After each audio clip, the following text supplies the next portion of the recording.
Hey everybody, Collin from Quattro Sport. We got James from Lipcon Construction. Welcome. We're going to show you what we're building here for Quattro Sport.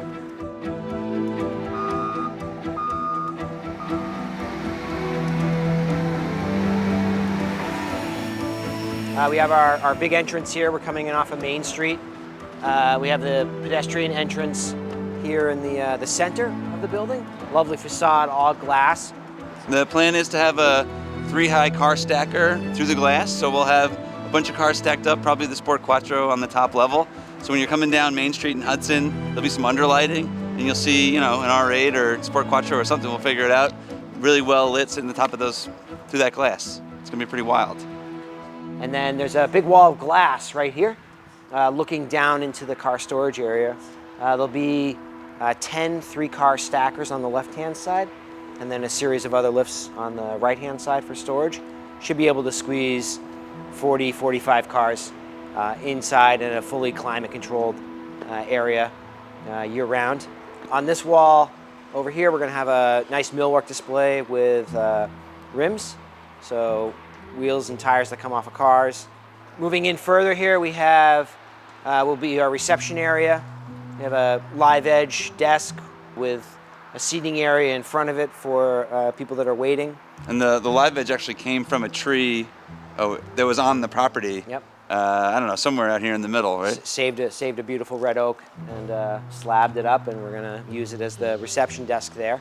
The equipment's in the way right now, but behind the equipment we've got a coffee area with a coffee bar, refrigerator, juices, teas, whatever you want. And then further behind that will be offices, bathrooms, and then up above it all in this area here will be a mezzanine. Cool little hangout spot, big screen TV, pool table. Maybe a simulator or something. Maybe an F1 simulator or something fun like that. The other thing that will be in here that you can't see right now or even in the rendering is all the vintage signs. So if you've ever visited us in Worcester, there's so many vintage signs, and we have plans for more. So many of this will be decorated with old Auto Union, Audi, Volkswagen signage in the showroom and some of the storage areas. So we're really excited to sort of like pick out some of the best pieces and figure out where they go. It's really gonna look great. Joe's here. It's his day off. It's his day off, and he came to see the building. Yeah, why not? Oh, yeah. You will? Yeah. Hey, James Lipcon, nice to meet you. Nice to meet you. Yeah, welcome. I wasn't sure if you were gonna make it or not. You guys gonna join the tour? What do you think? Pretty impressive. We got some room? Yeah. Okay. little more wiggle room? More than now. This is going to be our carousel photo area. We have here, you can see a circle in the floor. We have a 15-foot diameter carousel, so it's going to be flush with the concrete floor. You'll be able to pull a car onto it, and with a remote, the car will spin. And the idea is we've got the really special black fabric curtains going along the back wall and the side wall here.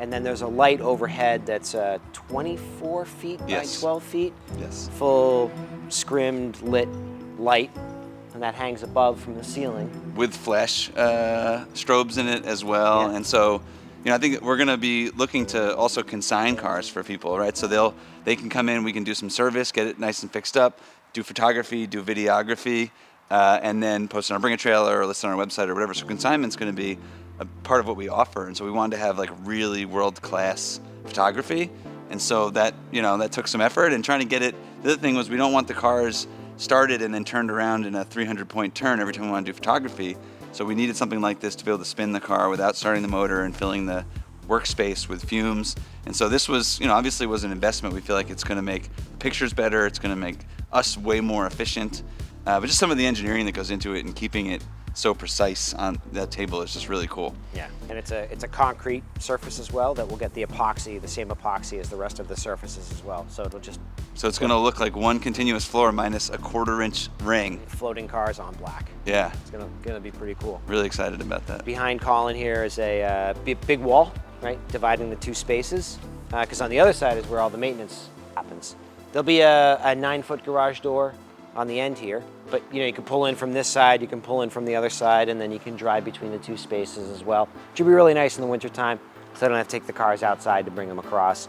Just go straight from service right over to photos, which will be nice. You can see we've got some pads of concrete, so we've got one here underneath this plywood, another one right there, and the third one there. These two are for lifts that are recessed into the concrete.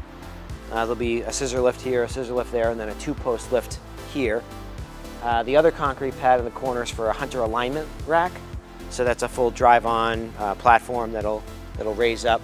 My other dream in this corner is going to be a little bit of fabrication effort. So a lot of times we're trying to recreate parts for RS4s or RS2s, and so my plan is to have some welding stuff, some machining center over there, the 3D printers that we have over there, and so all the things that we need to replace that we can't buy. We'll do a little fabrication machine shop center over there too to do some of that. And then on the outside wall, we've got 3 more 2-post lifts going.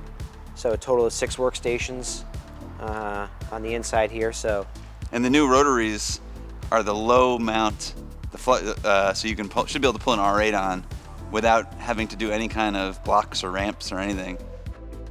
inside these concrete squares are the wash bay, paint protection film, detailing, dry ice. Yes.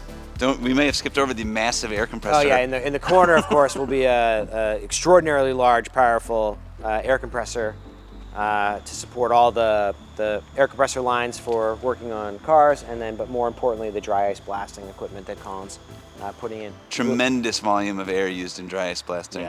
Yeah. Definitely had to check the engineering to make sure we could fit it in the building. We had to upgrade the compressor. Yeah, quite a bit. A little late in the game. I honestly think a good portion of the dry icing that's going to benefit us is engine bay dry icing. Because like clean undercarriages are great, but when you look at an engine bay that's been dry iced, I mean, man.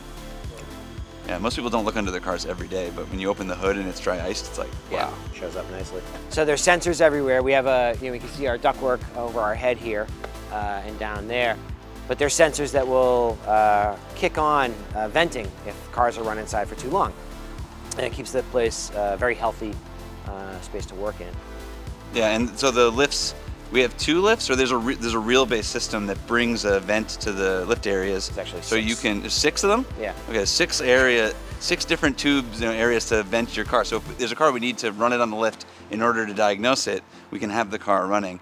If you were to put too much exhaust fumes in the building will automatically purge all the air out and refresh it. That was part of the reason why we needed the rotary table, because if you're running a car trying to do for 300-point turns, take pictures, you're adding to that with the carbon monoxide within the building, and at some point, if it's 2 degrees outside, it will purge all the air out, and we'll have to reheat the whole interior. Mm-hmm. So that was avoiding that to some degree was the rotating table as well. We had originally planned to run all of our heat off of natural gas, and we were able to analyze the loads of the building and really talk with Collin and the team about can we do this as an all-electric building? So we talked it through, we looked at the math, the engineering, if we were able to do it, and we got everybody on board, and Collin made the decision to go ahead with that, which is, again, got great praise from the town's Conservation Commission, and be really good for the environment in the long run. And at the end of the day, your energy bills will be lower. Yeah. And maybe in the future we put some panels up on the roof and get some solar going as well. Yeah, for sure. I think the other thing to mention about buildings is just zoning. One thing I discovered when we tried to start a dealership and get a dealer license is that most towns don't want them in certain places, so it's very hard to find the right zoning. And so Hudson's relatively friendly when it comes to industry and business, but we still had to find the right spot and get approvals for it. How long was the approval process? We spent, it was from when Collin and Will bought the land to when we started digging was a year of design and approvals. The approvals took about 6 months, and then there was another 6 months worth of design and permitting that happened after. And that's quick. And that was quick. That was very quick. Our real estate broker was just shocked at how efficient James got it done. So, and I think that was we saved a lot of time on that just through good planning and communication with the town. A couple miles down the road is downtown Hudson, which got voted #1 Main Street in America a couple years ago or something. Yeah. And so there's great restaurants. There's a ton of cool stuff in Hudson. So we want to have cars and coffee. We want to have meets. I think we got to work out with the town, where we would put everybody. It's a busy road. There's a field down the road, so hopefully we can work out something that sort of works for everybody to host a lot of really cool events. Because I agree. There's not a lot of places you're going to be able to come see the kind of cars that we're going to have in here. So